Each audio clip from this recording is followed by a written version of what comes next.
Hey friends, welcome back to my channel. We are here for another TBR takeover. If you missed my first one, I will link it up in the cards here.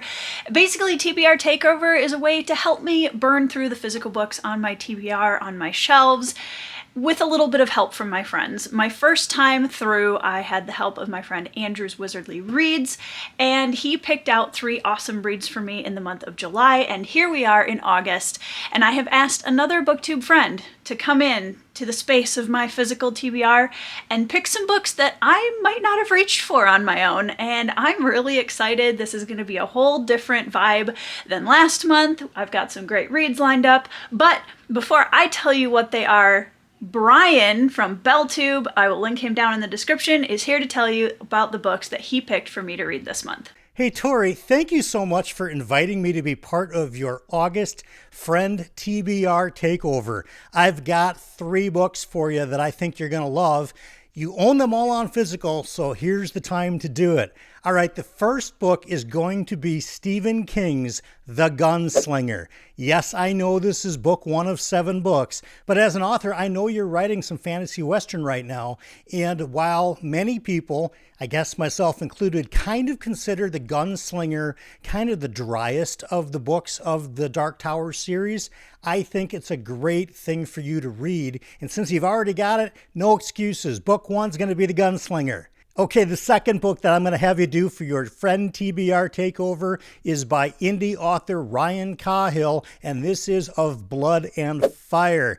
Now, since you already own the physical book, don't be intimidated if it looks a little big, because honestly, these books read so fast.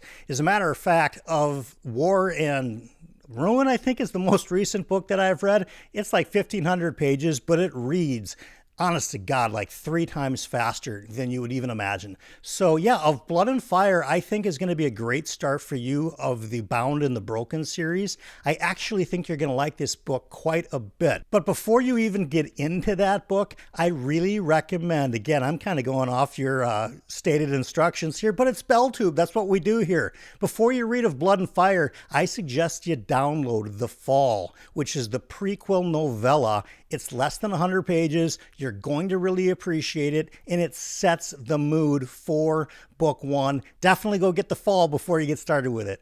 Okay, the third book on the TBR Takeover is by a mutual friend of ours. Yes, we know him as Joe, but the rest of the world knows him as JCM Byrne, and we are talking about The Return of the Griffin. This is book 2 in the Hybrid Helix series. If you thought Wistful Ascending was fun, wait till you get a load of this one. He's really stepped up his game here. I found this book to be exactly what I was looking for, and I think you will too, particularly after you finish these 2 books that I've recommended for you here today. Thank you for inviting me to do this. It's always my pleasure to collab with you in any shape or form. Have a blast with these books. I look forward to talking to you about them. Bye-bye. Brian, thank you so much for taking on my TBR this month. Thank you so much for your picks. I am super excited. So I will be starting with Gunslinger by Stephen King. This will be officially my first ever Stephen King read. And I'm going to be totally honest with you guys. I've almost unhauled this book so many times because I really don't think that it's gonna land with me, but I'm willing to give it a chance because I do know a lot of people who really love this series. I have no idea what to expect. I've intentionally stayed away from the discussion surrounding this series. I've heard people's general opinions on it, but I really don't know anything about what happens in the Dark Tower series. We'll see how book 1 goes. I'm gonna give it a shot. We're gonna see how it goes, and we're gonna see if it's a land or a miss for me. But let's start with The Gunslinger by Stephen King. Hey guys, so we are out at a friend's house for the weekend, and I have started on my TBR Takeover reads. And I've started The Gunslinger by Stephen King, and I am this far in. And I think I'm going to DNF it, which I feel really bad about because I realize that this is the first video clip that I filmed for this vlog. But here's the thing. I really liked the first few chapters of this. Really liked it. I loved the grittiness. I loved the descriptions of the gunslinger and I could tell it was going to be a very abstract world. It was almost giving me like dark, gritty Alice in Wonderland vibes. And I was here for it. I was like, all right, cool. I really like the prose in the first few chapters. I'm invested in this slow chase between the gunslinger and the man in black. The first line of this book is absolutely incredible. Like, it's one of the best first lines I've read in a long time. And then I get this far in, and all of a sudden it goes from this like really intense chase in this abstract dystopian nightmare world to there's just really weird sex stuff happening all over the place constantly with like a whole bunch of different people. And I'm just like, okay, well, that story changed very quickly. And I don't know, I felt like what the opening of the story was promised a very different story than the one that I feel like I'm getting. And maybe that's just me. But as Brian said, either I'm going to read this and enjoy it, or I'm going to read it and it's going to be off my shelf at least. And Brian, thank you for helping me finally make the decision that I've been wrestling with for the last few years to unhaul The Gunslinger, because I've given it a shot and I tried to read through past a couple of the points where I was like, I don't know, I'm just not invested anymore and this is going a different direction. And I finally was just like, it's still happening. We're still here. Okay, well, that's all I got. Hey guys, so it is a beautiful day here in Minnesota and I'm absolutely loving the cooler weather. It's like not so blasted hot anymore, which is great because I melt in really hot weather. So yeah, it's a beautiful breeze. It's a lovely sunny day outside. It's amazing. And I am here to give you guys an update. So this is what I'm reading, as you guys know, and I'm a little ways in, probably not quite a quarter maybe. This is such a refreshing breath of air after finishing The Gunslinger and just feeling really like, on one hand, I'm so glad that I actually just read it and then put it in my unhaul pile, because I've been going back and forth on whether or not I actually wanted to read it for a really long time. So thank you, Brian, for finally pushing me over the edge and getting me to make a decision about whether or not I wanted to keep that and actually read it. So I appreciate you for that. Return of the Griffin could not be more different in tone than The Gunslinger, which is fantastic because this is what I need right now. So on the back of the book, in his bio, Joe says that he's on a mission to prove superhero stories can be engaging and funny without being dark or silly. I love that, and it's so true. These are so funny. The humor in them gets me, and I'm very picky about my humor in books. These are great. There's obviously, like, every once in a while there's something that doesn't land for me, but for the most part, these are really funny. They are so refreshing and just a great character romp. And that's the thing, he has that levity in the story without sacrificing the depth of character. And I think that is so incredibly impressive when an author can do that. Terry Pratchett does the same thing in his Discworld novels, which I'm loving right now. This is definitely heading a different direction than the first book did. Rohan is going back to Earth for the first time in a long time to deal with some issues there. And it's interesting. It's going to be really interesting to see how that dynamic is different than book one, which I absolutely loved. If you haven't read Wistful Ascending yet, please go do that. I'm loving this, and I'm taking it slow, and I'm just reading a few pages every night, and it's putting a smile on my face, and honestly, that's all I can ask for right now. Hey guys, so I'm here with another vlog update. It has been a while, and this is just going to be another real life vlog because it's the end of summer. The kids have been really busy. It's been so hot here, you guys. It's been so hot and humid and blah. So I have discovered that I feel less like cozying up and reading when it's really hot out. I just have a hard time focusing. So I don't feel like I'm in an actual reading slump per se, but I definitely just have been having a harder time focusing on reading. Let me know in the comments if you can relate. So I am about a third, probably, a little over a third through Return of the Griffin by J.C.M. Byrne. I'm still working on it. And I'm still enjoying the read. I think one of the things that I'm kind of bouncing off of a little bit is that in the first book, you know, it's this very futuristic sci-fi adventure out in space, and you have these sentient space stations. It's an amazing book. I absolutely love it.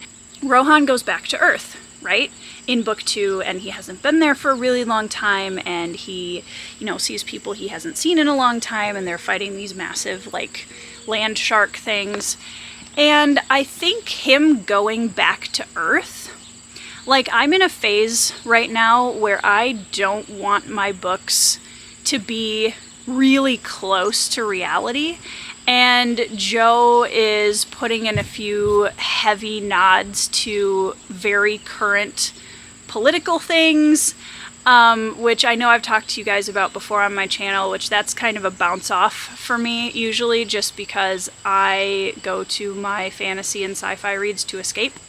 And I don't mind when there are things in the stories that are inspired by or mirror things going on in our world history. Obviously that happens all the time.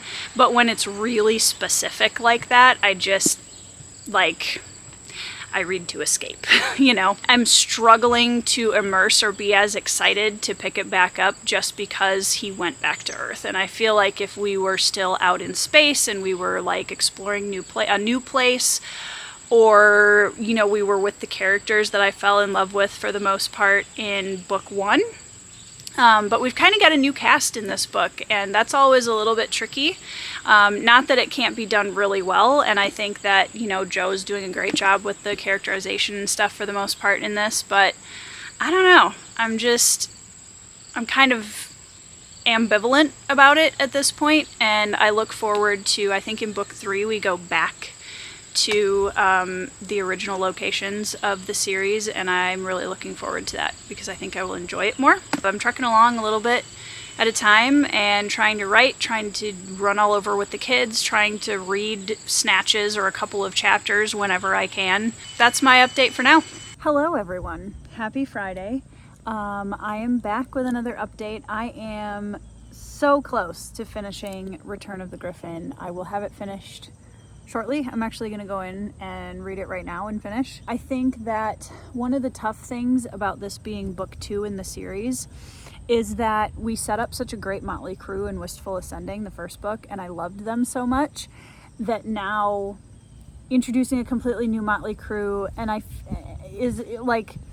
not as immersed because I'm still invested in the characters from book 1. The tension that comes from the world is ending and there's these cities that are going to be destroyed, and it's, you know, like the superhero kind of plot line loses a lot of its tension when you don't really get into the people, the innocent people who are at risk. So that a lot of the tension really just leads back to, is Rohan, our main character, going to be okay? Is he going to be able to stop what's happening? And I feel like the tension just is so much less because we don't have a personal connection with the everyday kind of characters in this one as much as we did in book 1. So yeah, I feel like if Rohan was going to go back to Earth and save Earth, I feel like just as a personal thing, I would have liked to have seen that further along in the series when everything else was a little bit more established. But I'm really looking forward to seeing how the pieces of Rohan's past that are introduced in this book factor into the overall story going forward, because I know there are future books that are out that go back to Wistful, and there's kind of going back to the original Motley Crew and stuff. So I'm really looking forward to that. But I'm gonna finish this up and then I will start on my final book. Hey guys, welcome back to this vlog. So first of all, I have to show off, we just completely redid and restained, redid all the floorboards, the railings and everything, and restained our front deck. And I love this color so much. It looks so awesome. Hashtag nerdy adult things. So that was really exciting. That's a huge project we've been working on all summer, and it looks awesome. And it used to be like a gray white. I don't know if you guys remember that from my other vlogs, but now it's this really pretty like redwood stain. Love it. I am reading Of Blood and Fire by Ryan Cahill, and I am almost halfway through. This is a very bingeable book, you guys. So if you're looking for like a fast classic fantasy read, this one's pretty fast. Thoughts so far. It's very classic fantasy chosen one, which is a tough sell for me personally. Subjectively, that's not one of my favorite tropes. So the first, like, I feel like we've gotten to this point in the story and now the plot's kind of starting to get going. So a lot of the beginning of this is set up for just our main character chosen one, which felt very run-of-the-mill, like I've read this before many times. So I definitely like was kind of waiting to see, okay, I need to get into the actual like what this book is doing that might be different than the other ones that I've read kind of in this vein, to see how I feel about it. So I'm still kind of reserving judgment for that because I feel like we're just kind of getting into the main plot. I'm finding it a little bit heavy on the telling versus showing. So I would like to see like more kind of in-depth prose style in terms of the characters' emotions, feelings, and what's going on, and not just being told how they feel about it, or like the directness of what everybody, this is what they think and this is what they feel and this is what they're wearing, and you know, so it's a little direct for my taste, but I have no idea where it's going. I have heard from a lot of people that this reminds them heavily of the opening to Wheel of Time, which I have not read. So I'm coming into this completely blind and not having any experience with Wheel of Time or the story that it starts with, so I have no idea. Which is kind of nice because I feel like maybe I'll have kind of a fresh take on that. That's where I'm at so far, and I'm hoping that I'll be able to finish this week. Hey guys, so we are just about to leave for a camping trip, but I wanted to update you really quick. I am so close. I think like 100 pages left of this. So a couple of the things that I'm finding interesting is this is also a dragon rider fantasy, and I would say since that aspect has been introduced more to the book, I am finding myself like more invested in what's happening with our main characters. And also the kind of elemental magic system that's in this book.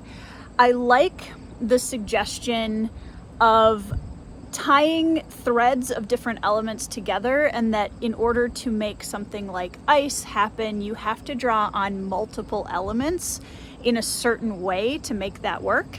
And I think that's really interesting because that's a way that I feel like is a little bit of a twist on the typical elemental magic system. This is definitely not reinventing the wheel. There's a lot of stuff in here that I feel like I've read many, many times. But I definitely would still consider it incredibly bingeable. As you can see, I've gotten this far in like 3 or 4 days.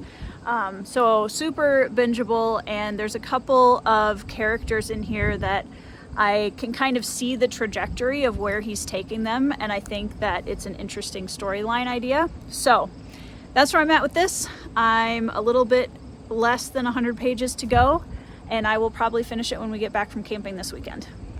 Hi guys, so I have officially finished Of Blood and Fire by Ryan Cahill, which concludes my TBR takeover. My final thoughts on this book are pretty similar to what I told you guys before. I definitely think this is a series that wears its influences very much on its sleeve. It is incredibly classic, chosen one, fantasy, dragon rider. So if you like things like the Wheel of Time and Aragon and a little bit of Lord of the Rings thrown in, this is definitely for you if you're looking for something that might kind of scratch that itch. Personal enjoyment wise, I don't think this is going to be a series for me, which is totally fine.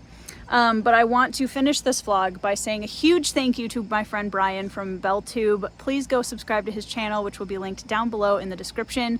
Brian, thank you so much for helping me get some of these books off my TBR and onto my red shelf. I so much appreciate my friends stepping in to help me choose the books that I'm going to be reading during the month and work through some of my mountainous TBR Brian, you're a real one. Thank you so much. Thank you guys for watching this vlog. I hope you are all reading 5-star reads, having a fantastic week, and I will see you in the next video.